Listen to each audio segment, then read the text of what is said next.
Oke guys, welcome back to Cakradivara Inkarnasi dalam pembahasan alur cerita Solen 2 Juz Hitam episode ke-116. Seperti biasa kita review dulu pembahasan alur cerita episode sebelumnya, di mana Yuho telah berambisi untuk melampaui ayahnya dan memutuskan untuk memasuki barak militer Harimau Putih yang dipimpin langsung oleh Dai Hao.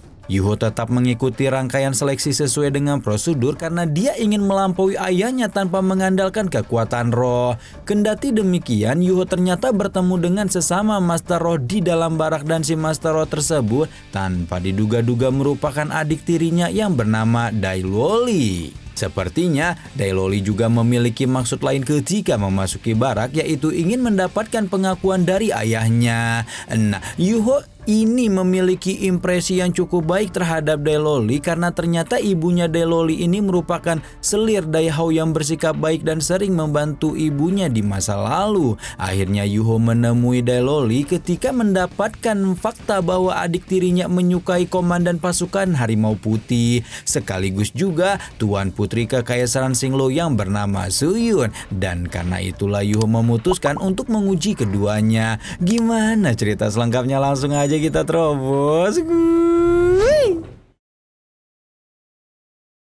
Setelah pada episode sebelumnya digebugin oleh komandan kompinya sendiri yang sebenarnya tidak begitu Loli kenal, putra selir Adipati Harimau Putih itu terbangun dari tidurnya dengan keterkejutan sekaligus kekhawatiran, namun belum bisa mendapatkan jawaban atas kekhawatiran itu karena Yuho sudah memanggilnya berkumpul di lapangan untuk apel pagi. Dai Loli berusaha mengumpulkan kesadarannya yang masih di awang-awang ketika berlari tergopoh-gopoh memasuki lapangan sebelum kemudian berdiri di samping Yuho sambil bertanya tentang apa yang sebenarnya terjadi. Hal yang paling membuat Dai Loli khawatir adalah keselamatan Suyun, dan karena itulah dia langsung menghela napas lega ketika melihat komandan pasukan itu memasuki lapangan dengan keadaan sehat walafiat. Tapi baru juga apel pagi di pasukan ke-6 ini hendak dimulai oleh Suyun, tiba-tiba saja Yuho merasakan getaran yang mengerikan dan tidak menunggu lama sebuah meriam dengan kekuatan dahsyat menghantam area di dekat barak militer pasukan ke-6, di mana saking dahsyatnya sampai membuat beberapa fasilitas dan bangunan di barak turut mengalami ledakan serta kehancuran. Beberapa saat setelah ledakan mereda, Dai Loli langsung berjengit panik karena dia yakin benar bahwa ledakan dahsyat tersebut berasal dari markas pusat Harimau Putih tempat bapaknya berada. Namun Yuho yang mengetahui betapa dahsyatnya situasi ini berusaha menenangkan adiknya dan meminta pemuda itu untuk berada di sisinya. Di saat yang sama, Tuan Putri Kekaisaran Xinglo alias Suyun meminta mereka berdua menjadi pengawal pribadinya, dan hal itu membuat Yuho cukup lega karena mendapatkan kesempatan untuk bergabung dengan pasukan yang akan dikirim sebagai bala bantuan pasukan garis depan untuk markas utama. Apalagi Yuho secara pribadi langsung mendapat perintah dari Suyun untuk berusaha menemukan Adipati Harimau Putih apabila memiliki kesempatan. Begitu Yuho sampai di area markas utama, ternyata hampir seluruh bangunan yang ada di sana telah porak-poranda dan tidak terhitung banyaknya prajurit yang menjadi korban ledakan, sampai mungkin kalau dibuat perbandingan ada 7-8 dari 10 prajurit gugur karena serangan.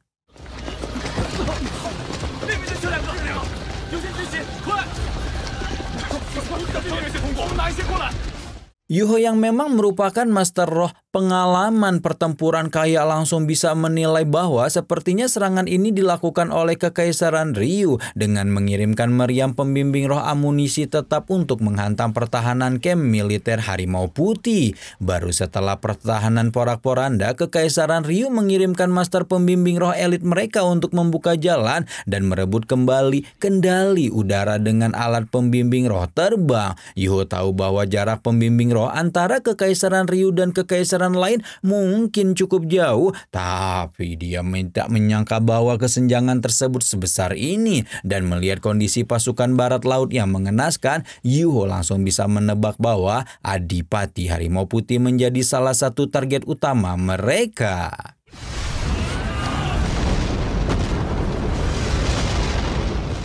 Sekarang kita pindah dulu ke markas utama camp militer Harimau Putih yang menjadi target serangan, di mana Yuho langsung mengerahkan seluruh kekuatan, baik kekuatan individunya sendiri maupun kekuatan militer Harimau Putih, yang jelas bukan merupakan hal mudah mengingat meriam jiwa Kekaisaran Ryu telah menghancurkan pertahanan utama mereka. Dai Hao hanya bisa terus memasang tirai pelindung demi menghalau hujan meriam jiwa untuk orang-orang di sekitarnya. Meskipun begitu, masih terlalu banyak korban berjatuhan dan Dai Hao hanya bisa menatap mereka sedih sebelum kemudian mendapati sebuah alat pembimbing roh pertahanan memblokade meriam jiwa, di mana alat tersebut merupakan milik Komandan Legiun Master Roh pertama Dolu Xuanji.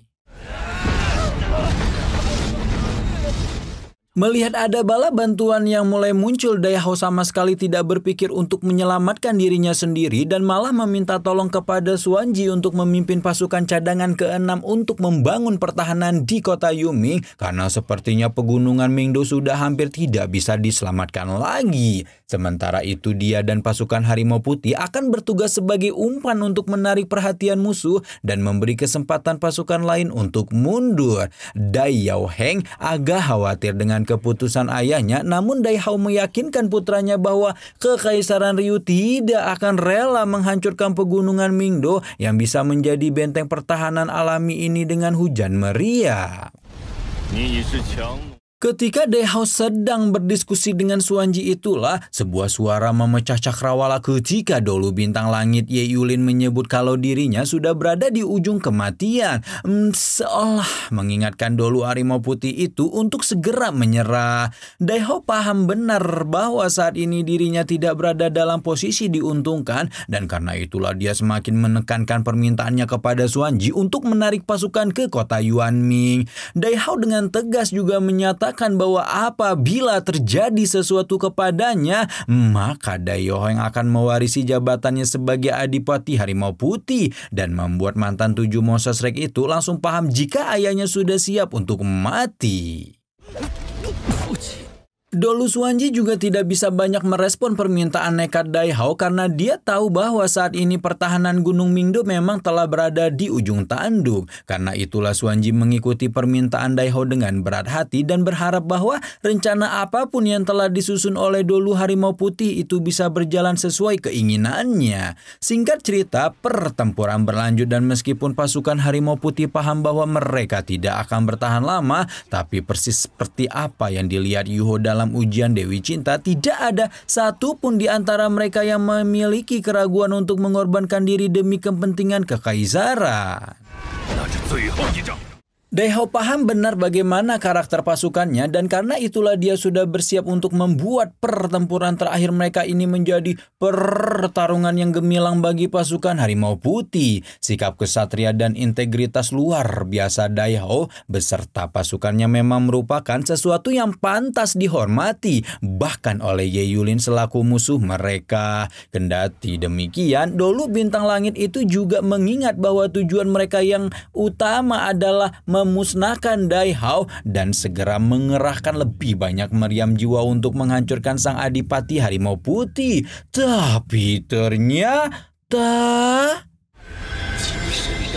Tapi ternyata sebelum meriam-meriam itu mengenai tubuh Dai Hao, sebuah kekuatan aneh membuat fokus semua pasukan Kekaisaran Ryu menjadi terganggu dan akhirnya menyebabkan tidak ada satupun serangan tersebut yang berhasil mengenai tubuh sang Adipati Harimau Putih.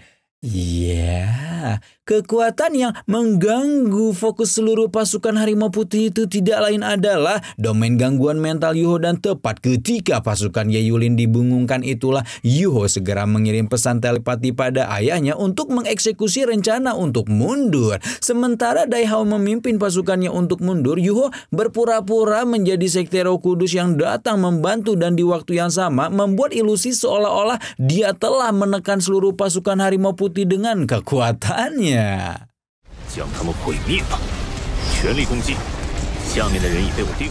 Ye Yulin yang memang mengetahui hubungan baik antara Kekaisaran Ryu dan Sekte Roh Kudus langsung menunjukkan kegembiraan dan berpikir bahwa kekuatan mereka berdua dapat menghancurkan seluruh pasukan Harimau Putih dalam sekejap mata. Tanpa menunggu lama, Ye Yulin mengaktifkan meriam jiwa yang lebih mengerikan dan berniat untuk meluluhlantahkan seluruh pasukan Harimau Putih dengan satu serangan. Akhirnya meriam pun ditembakkan dan Ye Yulin maupun pasukan Kekaisaran Ryu yang lain langsung menunjukkan ekspresi puas ketika menyaksikan bagaimana tidak ada satupun pasukan militer utama Kekaisaran Xinglo dapat melepaskan diri dari kematian, tidak terkecuali pula sang adipati Harimau Putih Dai Hao.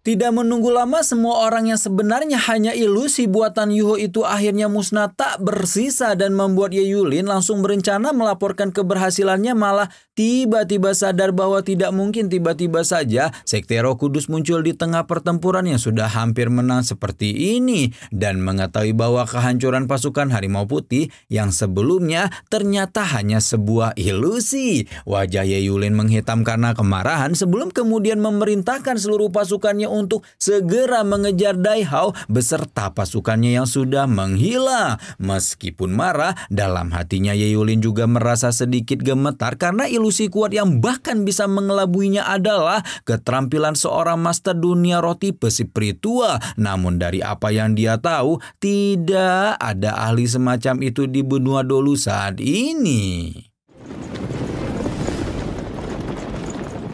Sementara Ye Yulin sudah menyadari apa yang sebenarnya terjadi, pasukan Harimau Putih telah melarikan diri melalui jalur pegunungan dalam pemantauan Yuho, dan hal itu langsung membuat Dai Hao berterima kasih karena dia yakin bahwa pemuda ini merupakan ahli orang yang sama dengan ahli yang menolongnya pas pengujian Dewi Cinta itu.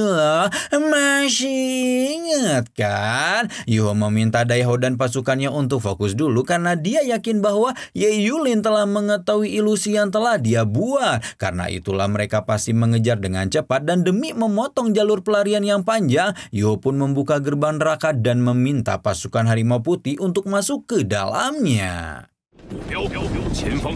Dai Hao yang sudah mempercayai Yuho sepenuh hatinya segera meneruskan perintah itu kepada pasukannya dan membuat seluruh pasukan Harimau Putih berbondong-bondong memasuki gerbang hitam aneh di hadapan mereka. Awalnya pasukan Harimau Putih nyantai saja memasuki gerbang karena itu merupakan perintah komandan mereka. Namun ketika masuk ke dalam lubang hitam, prajurit-prajurit biasa itu langsung menyaksikan pemandangan mengerikan yang membuat mereka sadar mengambil beberapa langkah mundur. Dai Hao yang melihat jalur evakuasi macet langsung menekankan sekali lagi perintahnya, sementara Yuho menggunakan deteksi spiritual untuk menemukan rombongan Kekaisaran Ryu yang sudah semakin mendekat. Melihat rombongan musuh yang mendekat, Yuho pun menjadi penasaran kenapa Dai Hao tidak kunjung masuk, dan ternyata Adipati Harimau Putih itu juga sudah menyadari bahwa musuh telah hampir mengejar mereka. Karena itulah dia juga yakin bahwa meriam berkekuatan besar akan ditembakkan sekali lagi, dan kekuatan serangan semacam itu hanya bisa ditahan oleh dirinya demi memberikan kesempatan lebih banyak untuk pasukannya menyelamatkan diri. Tanpa ragu sama sekali, Dai Hao melompat ke bagian paling belakang pasukan Harimau Putih, yang membuat Yuho cukup terkejut juga dengan sikap kesatria bapaknya. Namun Yuho tidak mau tenggelam lama dalam keterkejutan itu dan segera melepaskan mata takdirnya sekali lagi untuk bersiap melawan rombongan Sang Dolu Bintang Langit. Melihat Ye Yulin benar-benar berencana untuk menghalangi pasukannya untuk menyelamatkan diri, Dai Hao pun segera merangsek ke arah pasukan musuh. Sementara itu Yuho menyembunyikan dirinya dengan kekuatan spiritual dan berusaha keras menghindari meriam karena dapat menghancurkan teknik simulasinya. Ye Yulin yang yakin bahwa ahli spiritual misterius itu pasti bersembunyi di antara rombongan Dai Hao mulai melepaskan lebih banyak serangan, termasuk juga salah satunya jaring pembimbing roh untuk menekan Dai Hao selaku master roh terkuat setidaknya yang bisa dia lihat di sana. Dai Hao tidak menyerah begitu saja ketika ditekan jaring dan justru mulai menggunakan wujud sejati roh pelindung miliknya. Dengan wujud sejati roh pelindung seorang Master Dunia Roh, meriam-meriam jiwa biasa tidak akan bisa menghalangi serangannya. Sehingga hanya dalam beberapa waktu yang singkat, Adipati Harimau Putih itu berhasil menghancurkan seperempat pasukan yang dibawa oleh Ye Yulin.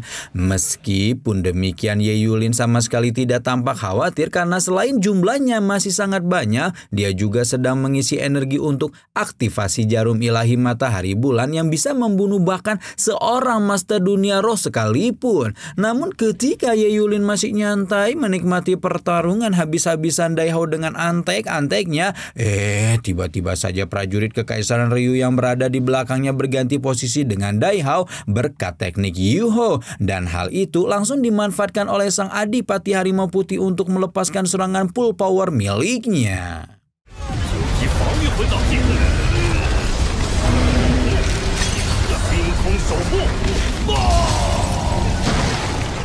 Ye Yulin tidak bisa menahan serangan full power dari Dai Hao, namun alih-alih lanjut meneruskan baku hantam dengan Ye Yulin, Yuho justru meminta Dai Hao untuk terbang ke atas dan merebut kendali jarum ilahi matahari bulan. Lagi dan lagi Dai Hao sama sekali tidak membantah dan melakukan apa yang diminta oleh Yuho ketika melesat ke atas dan menghabisi seluruh master pembimbing roh yang sedang mengisi daya jarum ilahi matahari bulan. Ye Yulin yang memulihkan diri dari serangan terakhir Dai Hao langsung berjengit panik ketika memerintahkan pasukannya untuk segera menghentikan Adipati Harimau Putih tersebut. Namun sayang semuanya sudah terlambat karena dengan kekuatan Master Dunia Roh alat mengerikan itu langsung full charging dan Yuho meminta Ye Yulin untuk merasakan sendiri kekuatan dari alat pembimbing luar biasa yang telah dia ciptakan.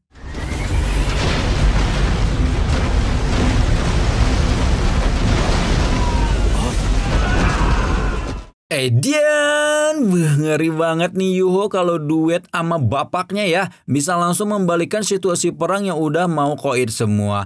Malah balik bikin lawannya pada pindah alam berjamaah. Nah, sudah 2 kali Yuho membantu menyelamatkan nyawa bapaknya. Apakah setelah ini hubungan bapak anak yang kayaknya belum disadari oleh Dai Hao itu bisa membaik? Terus apa nih yang bakal Yuho lakukan setelah menyelamatkan Dai Hao dan pasukan Harimau Putih? Nantikan terus pembahasannya hanya di Cakra Diva Reinkarnasi Rama di sini pamit. Bye-bye.